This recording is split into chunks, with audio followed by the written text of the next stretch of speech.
Hello everyone and welcome to my only Black Ops 3 beta video.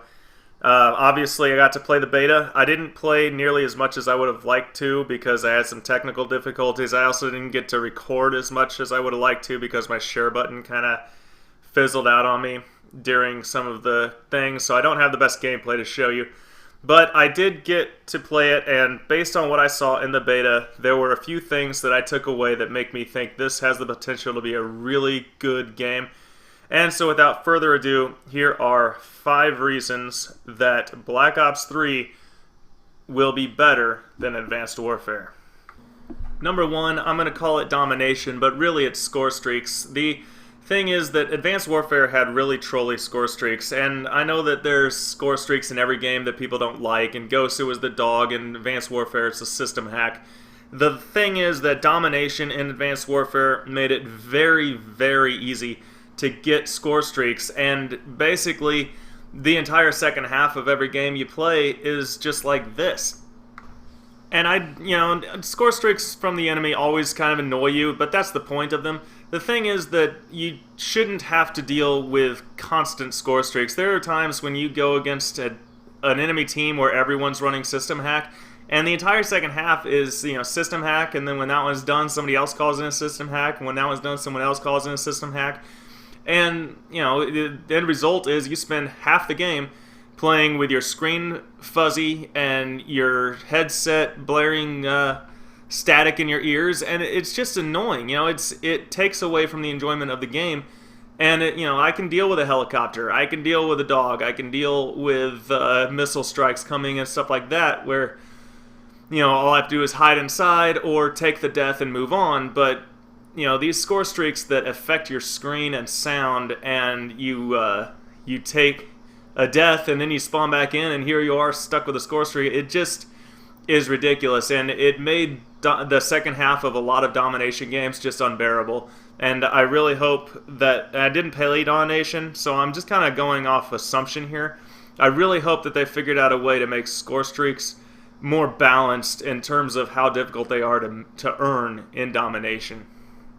And number 2 is supply drops, and I thought about making this one weapon balance, but the truth is weapons are always unbalanced. There's always weapons that are too powerful or less powerful, and they're going to try to fix that in patches and everything else. So I'm not going to worry too much about that because it's kind of unavoidable. We always pick on the developers for their weapon balance, but there's really nothing they can do. It's hard to design a variety of guns while making sure they're all equally viable. The problem that Advanced Warfare had with weapon balance was that they gave it out randomly, and you can't do that. You cannot have the most powerful gun in the game be randomly selected to give to certain people. And, it's a competitive enough environment that you can't give someone a supply drop on day 1 with the Obsidian Steed in it, and then that person just gets to have this mathematical advantage over all the competition every time they play from that point forward. It's just ridiculous. And this whole elite variant and everything, supply drops are great for cosmetics and camos and things like that. I don't even mind getting the double XP out of there, or supply drops in the game out of there, stuff like that. But to give people weapons, even if you want to do like a random time limit weapon, like here's your Obsidian Steed for 10 minutes of gameplay or something, I can understand that. But to give people permanent weapons that give them a huge advantage over the base weapons in the game, and therefore a huge advantage over other people who don't have that weapon, is a terrible idea. It was a rookie move by Advanced Warfare. I really hope Sledgehammer learned their lesson, and I am very thankful that we have a veteran developer like Treyarch doing this one, who knows, giving people a huge advantage based on complete randomness, probably not the best idea. Number 3 is it's less chaotic, and I'm not going to go too into depth on the chaos aspect. I'm going to focus more on the movements here because chaos comes into play later also. But the movements in Advanced Warfare and the movements in Black Ops 3 are very, very different. A lot of people, myself included, watched gameplay and saw people double jumping and thought, oh great, here we go again. Because I didn't like the new movements. I thought it made the game just completely chaotic. There was no strategy involved in Advanced Warfare, in my opinion. It's all reaction. It's just pure reaction time, you know? And you got people that, you know, they'll run over and they'll jump up in the air, and then they'll boost right, and they'll jump again, they'll boost left, all the while they're hitting you, and you know, it makes it impossible to track in the air, and it almost feels like you're trying to shoot down Boba Fett or something, and it's just, you know, the combat got to the point where it's just a bunch of Marios bouncing around super high above the ground, shooting at each other, hoping that they can hit 3 random shots before their opponent does. And that may be a bit of an exaggeration, but I think I made my point. Like, it's very, very hectic, it's very fast-paced, and I know that after Ghosts, everyone was wanting fast-paced. Everybody was looking forward to fast-paced. And Advanced Warfare was a lot of fun for a couple months. Like 2 months or so. I really enjoyed it. But then eventually I started realizing, like, man, this is just stressful. You know, you have to be on your toes constantly, 100%. A lot of people attributed that to skill-based matchmaking or poor weapon balance. But I really think that the advanced movements is the reason that happened. It took... You know, it basically made everybody play like Ali A with his SMG just jumping over people's heads and hip firing down at them and everything else. And that's not how way everybody plays, myself included. I like to be a little more slow and controlled with my gameplay. And so, Black Ops 3, in case you don't know, there is no boosting left, right, forward, or back. The only extra movements are wall running, which is very predictable. You know, if you see somebody wall running, you don't need to worry about them changing directions on you in a heartbeat or anything like that. And you have a jetpack. And the way the jetpack works is it's not double tap X and go flying up in the air. It's you will elevate until you release X. So if you would jump off a tall building and you just tap X on your way down, you're going to slow yourself down and land safely at the bottom. Or if you want to get up somewhere that you can't jump to normally, you just hold X and you'll go up there. But what you can't do is double tap X, then move your thumb from your X to your aiming stick and start shooting down at people while you're up there. Because as soon as you take your thumb off X, you're going to start falling. So there's going to be people who have scuff controllers or play with the claw grip or are just much better at the game than me that will be able to turn this into an aerial combat game. But 90% of the population is going to be grounded, and that is a huge improvement over Advanced Warfare. It shouldn't be dogfight. It shouldn't be Call of Duty dogfight. It should be Call of Duty, and that's one thing that I think was a negative impact of the advanced movements, was just how chaotic everything was, and, you know, just bouncing around like a crazy person with no real plan was a better strategy than actually moving tactically and trying to, you know, play a shooter. Number 4 is map design, and I'm going to pick on Ghosts and Advanced Warfare for a second because I felt like the map design in these two games was terrible. And I don't want to say all the maps are terrible, but most of them were. Like in Ghosts, the maps were basically large fields with lots of little pieces of cover spread all over the place. Think of like Stonehaven, you know. There were no lanes in it. And so it basically was just a paintball field, practically. And when you look at Advanced Warfare, you had good, traditional, well-designed 3-lane maps. The problem is that the advanced movements of Advanced Warfare eliminated the lanes. And so let's talk about Green Band for a second. In Green Band, you have a building on one side, a building on the other side, and 3 very distinct lanes going across, and they're all divided by these walls. The problem is that you can jump over the wall at any time. So if you're trying to move smartly and go from cover to cover, and I'm not talking about camping, I'm just talking about not running around like a crazy person. If you're trying to take your time and you know where the enemy's spawning, it really doesn't matter. Because at any time, someone could just jump over the wall behind you and shoot you in the back.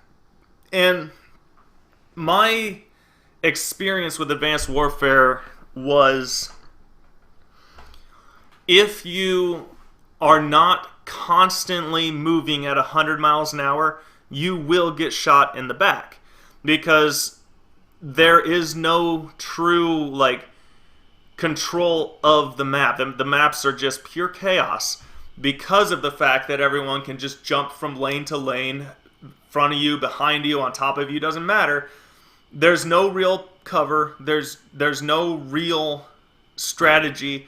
It's just react to the people that happen to jump in front of you. And that's not good. If you play these maps like Green Band on classic playlists, they actually play really, really well. They're really well designed maps for traditional Call of Duty, but not for the advanced movements Call of Duties. And Black Ops 3, the maps were so much better. They did a really good job of making sure that, you know, there was overhead cover keeping you from jumping out of your lane. Or, you know, like there's one map where you have a base on one side, base on the other side, and there's 3 lanes leading to each one. And one of the lanes in the middle is a bridge with a car on it. You could just run across the bridge, or you could use your jetpack to fly up into a window. Next to that, there's a lane that is just the edge of the map, and you have to wall run across a cliff, and you have to wall run across the side of that bridge to get to the other side. And then on the other side, on the opposite side of the middle lane, there's a cave with a bridge in it, and on either side of the cave, there's like a canyon that you have to walk through.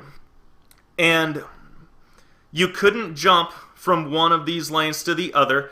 There was one place where you could swim under a building or something and get from the outside lane to the inside lane that way. But it was predictable. It was something that when you're walking by that, you know you have to watch out for that because there could be someone there. It wasn't a situation where literally every single direction, 360 degrees around you, is a place where you could be attacked at any given time, like in Advanced Warfare. And to me, that makes the game a lot more fun. Being able to predict combat a little bit better, plan my movements, use something vaguely resembling a strategy makes the game better than just applying an SMG and hoping that the people who ambush me from the front instead of the back. And number 5 is experience, and this is probably the most important one. And Infinity Ward started Call of Duty. They were the ones who made Call of Duty, and they came out with Modern Warfare, and they started this whole train a rolling. But the crew that made that game left Infinity Ward. They now make Titanfall, if I'm not mistaken. And the Infinity Ward that made Ghosts made Modern Warfare 3 with an assist from Sledgehammer, and then they made Ghosts. So Ghosts was their first solo Call of Duty game. And, of course, Sledgehammer helped with Modern Warfare 3, and then they made Advanced Warfare. So Advanced Warfare was their first solo Call of Duty game. And to their credit, they didn't do the safe thing. They went out on a limb, and they made all kinds of changes, and they had fun with it. And I don't want to be too hard on them because, you know, a lot of the stuff that they did in that game probably looked pretty good on paper, and they just didn't have the experience to realize what they were doing wrong. But Treyarch has made 3 Call of Duty games. They made World at War, they made Black Ops 2, and now they're working on their 4th, which is Black Ops 3. And I am really excited because Ghost was my first Call of Duty. I'm really excited to get to see what a Call of Duty game looks like when the developer has had 3 games worth of trial and error to get it right. I have high expectations for this game, and I believe that Treyarch will not disappoint. Treyarch already seems to have the best reputation of the Call of Duty community, reading the message boards and Reddit, Treyarch has a lot of respect from the Call of Duty community, and I am very excited about getting to play their game. I already played it a little bit. I really enjoyed it, and I'm convinced that it's going to be a hit.